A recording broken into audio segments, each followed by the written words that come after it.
नमस्कार, माझं नाव प्रज्ञा सोपारकर. मी दैनिक पुण्यनगरीमध्ये पत्रकार आहे.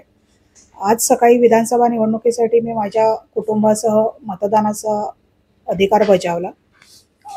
मी माझ्या कुटुंबासह सेंट जॉन शाळेमध्ये मतदानाला गेले असता मला तिथे काही गोष्टी प्रकर्षाने सकारात्मक रीतीने दिसून आल्या. त्या मी जस्ट शेअर करते.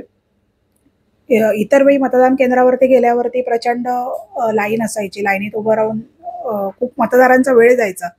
पण मी सेंट जॉन केंद्रावरती गेल्यावरती त्या ठिकाणी एकाहून अधिक मतदान केंद्र असल्यामुळे पार्टिशन केंद्राची तिथे व्यवस्था होती. त्यामुळे तिथे असलेल्या बूथवरती येणाऱ्या मतदारांना तुमचं ते स्लिप बघून कुठे कोणत्या केंद्रावरती तुम्हाला मतदान करायचं आहे हे तात्काळ सांगण्यात येत होतं. त्यामुळे त्या बूथवरती देखील गर्दी नव्हती. त्यानंतर संबंधित मतदान केंद्रावरती गेल्यावरती स्त्रिया आणि पुरुष या दोघांसाठी स्वतंत्र रांगेची व्यवस्था होती.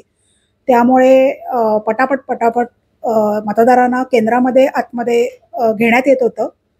त्यामुळे मतदानाची प्रक्रिया देखील अतिशय जलद गतीने होत होती. आणि त्याचा परिणाम म्हणजे मतदान केंद्रावरती फार विशेष मोठ्या प्रमाणात रांग दिसून आली नाही आणि मतदार देखील मतदान करून अतिशय एक सकारात्मक वातावरणामध्ये बाहेर पडताना दिसून आले. धन्यवाद.